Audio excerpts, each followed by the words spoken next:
Scott Hamilton, how are you? I'm doing well. One of my favorite people. We've had the honor to work together in different circumstances, fundraisers and stuff before, and you always are just the sweetest guy. Oh, well, thank you. I could probably dredge up a few people that would debate that. Well, I'm sure we all can, but we won't talk about them today.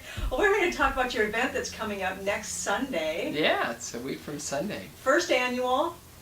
How did you come up with the idea, and talk about what it's benefiting, and then we'll kind of get into some of your guests and different things that you got going on, because this is a huge day. This is not just a 1 hour thing. This is a kind of all afternoon and evening event. Yeah, it's a big event.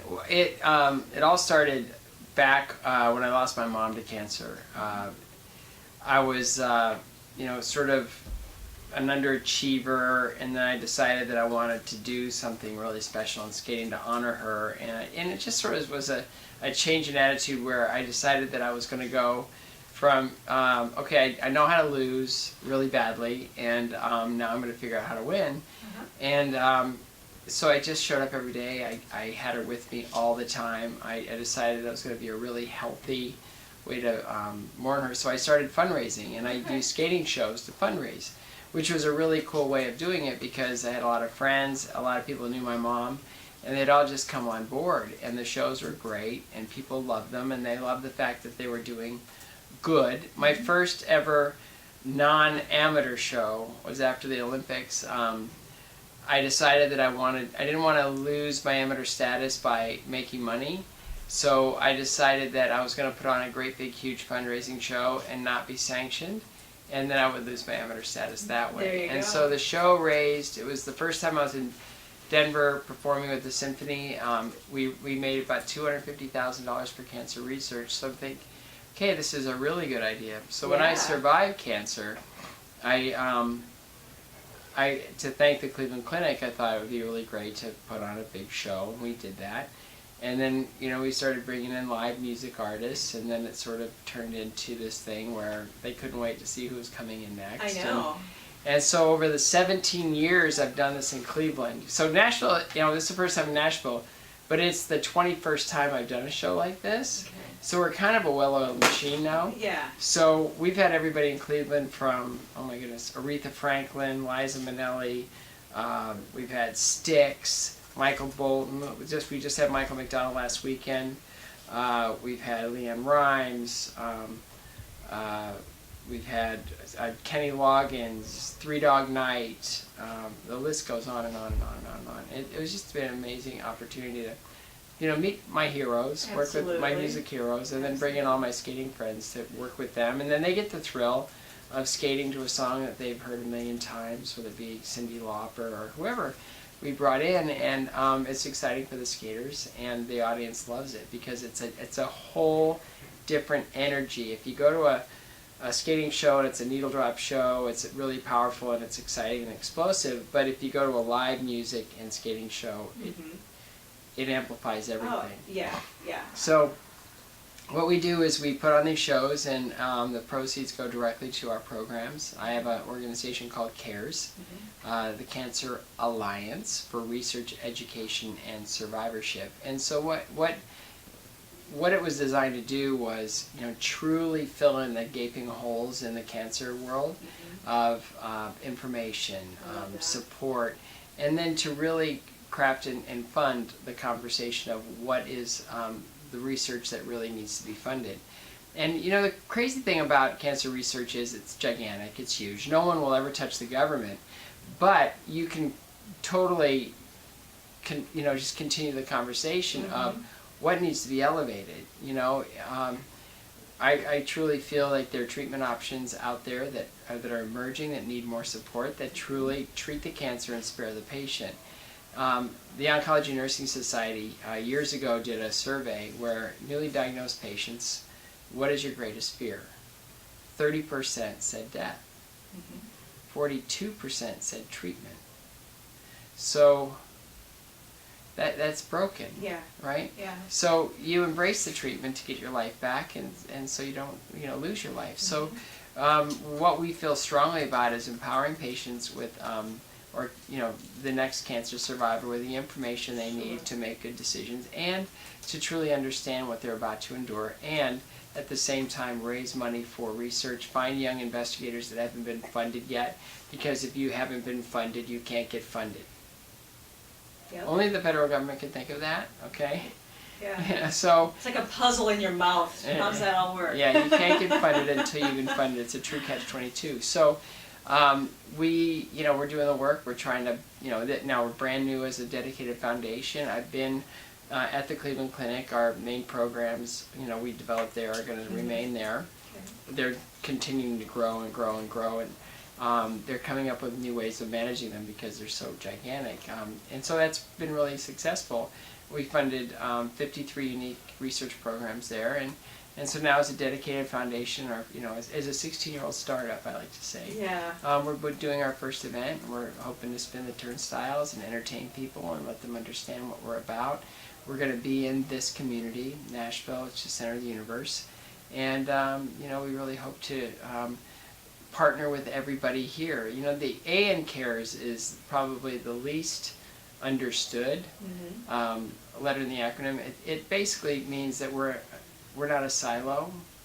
We want to break down all silos, and that's why I like the Moonshot program that the federal government announced, because they're truly advancing collaborative science, and they're trying to break down these silos where, well, if we come up with an answer, then we own it and we're going to make a lot of money. And it's like, oh, who does that serve? Yeah, it doesn't help. You want to help the masses, not just one person. Yeah, and there's enough pharmaceutical companies out there that are doing really well, Yes. So why not elevate immunotherapy? Why not elevate proton therapy? Because both of them are way less toxic than what's out there right now. I'm here almost 20 years later because of chemotherapy. I don't want to sound like a hypocrite, but I also know the long-term effects of chemotherapy, and I'd rather spare the next patient that. I was going to say, nobody better to be in this program than you, because you've had it with your mom, you've had it with yourself, you're dealing with it a little bit again. Yeah. So it's, it's very coming from your heart, without a doubt, that you want to find a way to help people with this. So. And the main thing right now, before we elevate all these treatment options through great research and through, really just driving the conversation is, we really want people to understand that it's not about second opinions. It's about 16 opinions. Yeah. It's about getting as many as you possibly can, truly understanding all the different treatment options for your particular form of cancer and what suits your needs the best. It's not just about, I get cancer, let's get it out now. Sometimes surgeries are very difficult, especially in tight places. I got cancer, I got to get it out right now, I got to stop it. Let's radiate, let's just get radiation. Well, hold on. Yeah. What maybe that's not the, what's not, what about this, or what about that? So there, I'm going through something right now, which is, just a recurrence of my brain tumor, and I'm being very methodical, and just banging on every door I possibly can to see what the best treatment option for me is. Yeah. Well, and our hearts go out to you for that, because you've been through it before. This isn't your first rodeo with this, so having that education behind you, I'm sure, is helping you get through it this time more so than the first time you had to deal with it. So. Well, okay, yeah. It's a mischief-making little thing growing in my brain. Okay, not excited about that. No, but do I look stressed? Not at all. Not at all. So the thing is, it goes, make the right decision, find the best people, and then just do that. Toby Cosgrove, who's the CEO of the Cleveland Clinic, we've gotten to be friends over the years, and he's been an amazing supporter of my work there, and just a great guy, gifted heart surgeon, but a really smart guy in healthcare. And he told me when I went through my medical adventure of 2010, where my first surgery had a complication that turned into like 9 more, he just basically said, you have to understand there are gifted physicians out there that dedicated their lives to be really good. And then there are guys that just do 6 a day. Right. The guy that's all he does is that, just that, nothing else, just that. And you got to find that guy that just does that and nothing else but that. And I was blown away because I had an aneurysm that summer in my brain, and they were having a hard time figuring out how to obliterate it, right? So the idea is that you go in and you go in through the groin, and you go all the way up into your brain, and then you deposit these tiny little platinum coils into the aneurysm. It clots the blood, and then it becomes nothing, and then you're fine, right? Well, there's a guy in Cleveland, Dr. Peter Rasmussen. That's all he does all day. And so when they didn't really have anyone in Boston where I had the surgery that knew how to do that, was skilled at it, a 6-a-day guy. They had a great guy there, a phenomenal endovascular surgeon, but he'd never done that before. I went to Cleveland, and what builds confidence in a physician is when somebody looks at you and you go, wait a minute, I don't understand what the problem is. Right. Really? Yeah, okay. And so where one highly gifted physician got one coil into the aneurysm to slow it down, Peter, Dr. Rasmussen, I was looking at him, I closed my eyes, and I opened my eyes, and I go, are you getting ready to start? And he goes, we're finished. That's how Versed works. Wow. That's why, it's crazy how some of these drugs work, because you feel totally alert and aware.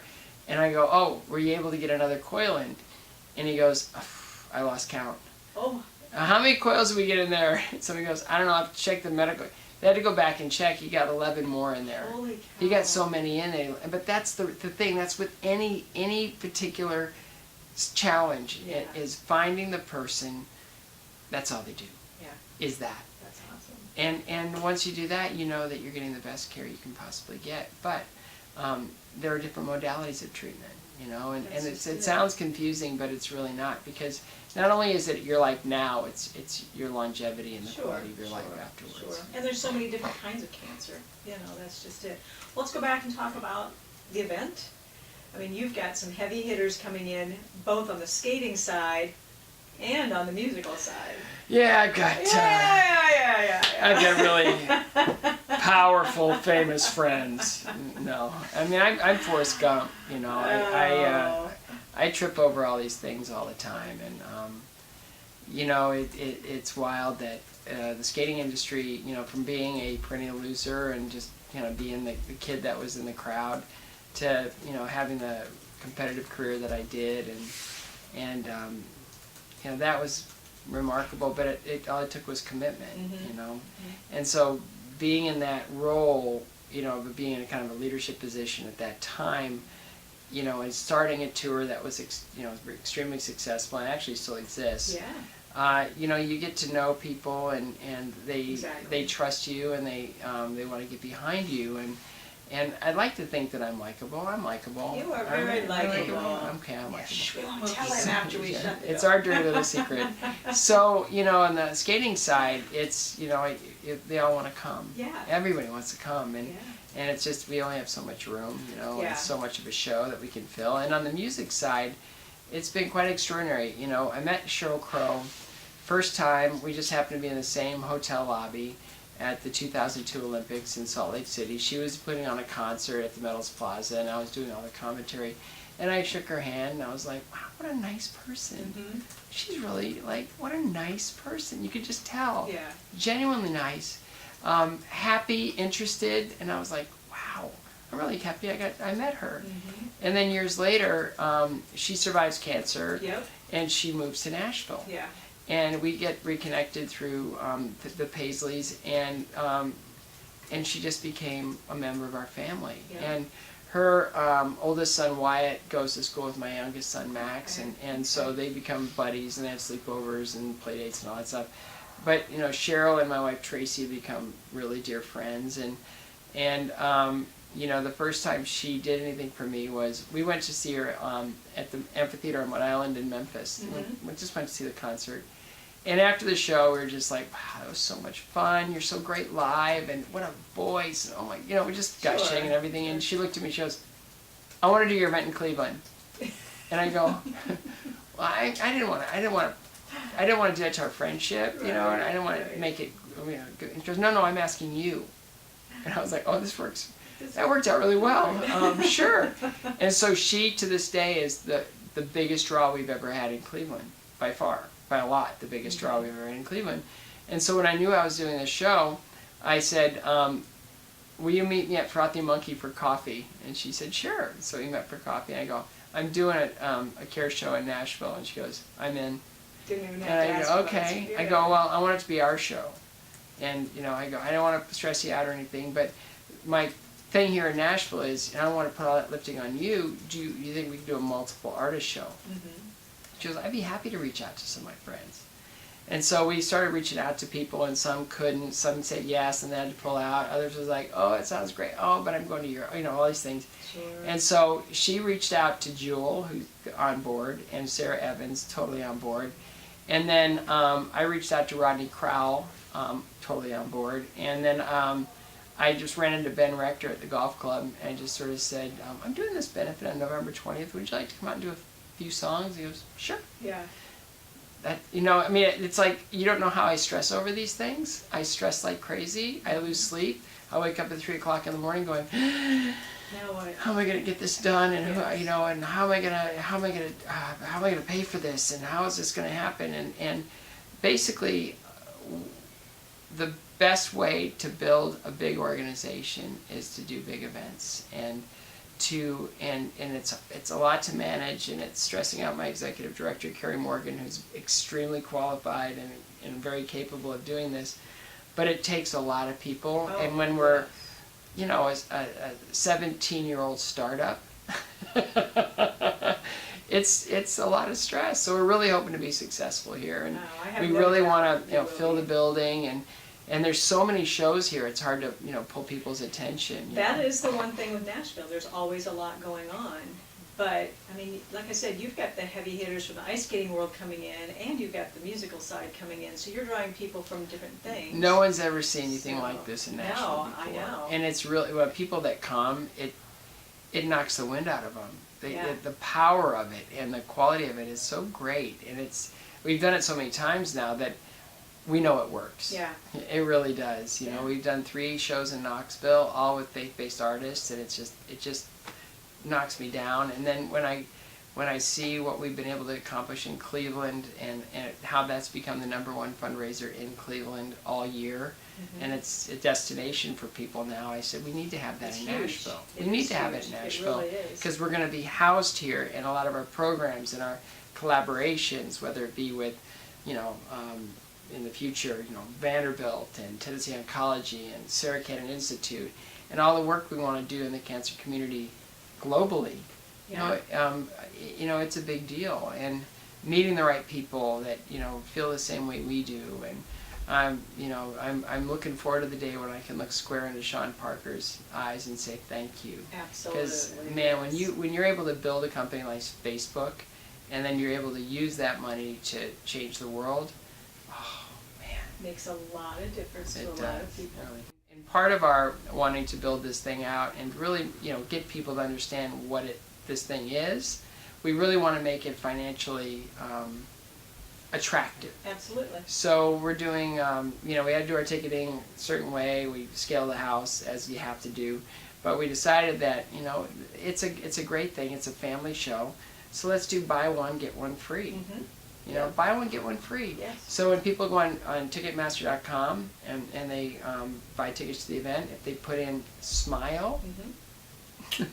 smile in the promo box, then it's buy one get one free. It's it's half off, and now it's cheaper than going to a movie. Yeah. So there's no excuse. That's right. And it's family oriented. So It's totally a family event. both the event after the Yeah. show and the show themselves. So it's not like you can't bring your whole family and the kids and everything. Talk about what are they going to expect at the show? What are they going to see? And then let's talk about the after party, the after event a little bit, and let people know what they're really going to see and hear.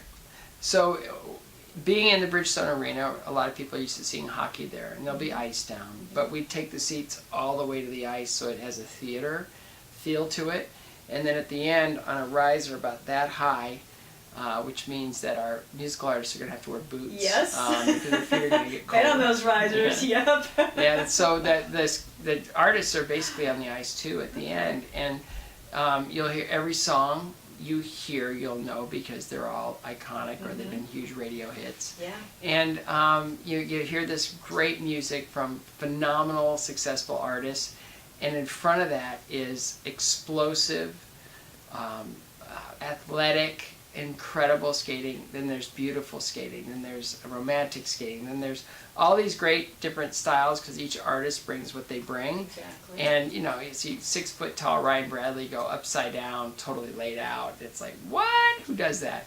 But it's just this spectacular. It's a spectacular. That's what television specials used to be called before they were called specials. Exactly. They were called spectaculars. Yes. So really, this show is it's designed to be a spectacular, not just a special event. And so there's something there for everyone. Most skating shows now have gotten the reputation of being really built for children that the parents can endure. Right. Lots but of costumes. this one is music. just. Everyone. There's something there for everyone. The kids are going to be astounded by the beauty and the sound and the explosive athleticism of these skaters. And, I remember a friend of mine brought his daughter to one of our shows, and Christy Yamaguchi came out, and she stood up, and she went to the edge of the ice, and she's like, Daddy, she's a princess. And those are the things that we look at, those memories and those things that last forever. I remember my first ice show. Yeah. Oh, I remember mine too. It was in Boston Garden, the old Boston Garden, and I remember Freddie Trenkler, and he just made me laugh. Yeah. So, we're in that business of creating an entity that families can enjoy together, and at the same time know that they're doing good in the community. It's really a beautiful thing. And then knowing that the after show party is Nashville, what can we do to be different, to be, to bring in quality, to make a fun environment? There's so many different types of fundraisers here. Well, it's Nashville, come as you are. Bring your family. We have a whole kids section with food choices for the kids, which is really fun.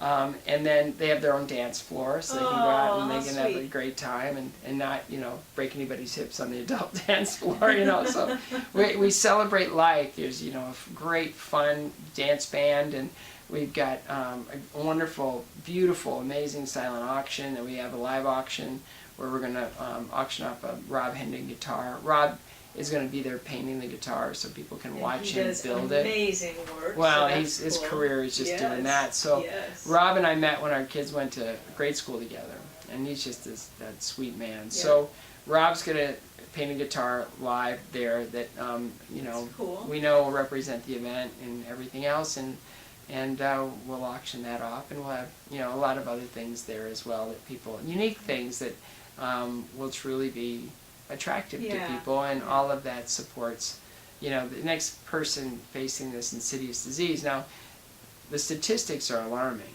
1 in 2 men, 1 in 3 women will be diagnosed with cancer. So we know that there's a lot of, I wouldn't want to call it competition in the market, but there's a fundraiser going on all the time. Every day, multiple. And I always tell my wife, we're always kind of getting all caught up in our kids' activities, and it's like, okay, there's a reason they tell you to put the mask on your face first before that helping a child, because if we're no good, they're no good. Yeah. So with cancer being such a broad societal problem and quickly approaching being the leading cause of death in this country, we got to get to work. We got to do a lot of work, and we have to change the dynamic of how treatment options are developed, and dive into the identity of the cancer cell itself and figure out different ways of breaking it down. I've talked to scientists that are doing it metabolically now. So the show it's absolutely a bargain for people to come attend and support our efforts, and it's a true celebration of life. Absolutely. And one thing I wanted to ask, just to clarify so people know, if they buy a ticket to go to the show, can they automatically go to the party, or is that 2 separate things? It's 2 separate tickets, or it's 1 ticket. Okay. If you buy a ticket to the party, then you get a ticket to the show. Okay. It's a different thing because there's a meal attached to that, and then there's Henry Cho is Henry Cho is our master of ceremonies, and he's hysterical, and his comedy is extremely right down the middle, clean, and so there's nothing to worry about with bringing your kids. And another great thing about bringing kids to the show is they're learning about life. They're learning about, wow, there are people out there that I can help. And what that does for a child, you look at the lemonade stand, phenomenon that happened, and you look at all these ways that kids truly understand that they can make a difference. You know, I tell my youngest son Max all the time, the reason his middle name is Thomas, it's after the Thomas family of St. Jude, is because I wanted him to understand, and for whatever reason, that one person can change the world. That sure can. That's my son's middle name. So, well, Scott, it's been great talking to you. I always love visiting with you, and very educating as well. Look forward to seeing you at the show. Good luck with everything. It's going to be awesome. Awesome. So it's going to be. We'll talk to you again soon. And everybody can go to our website or your website. The tickets for buy one get one free offer is on there to remind you how to get them.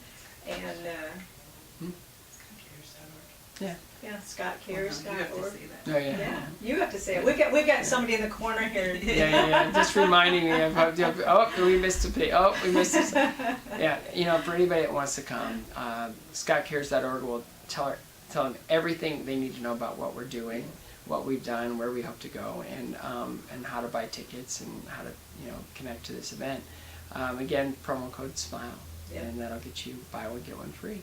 Awesome. Thank you, Scott. Thank you. Bye, everybody.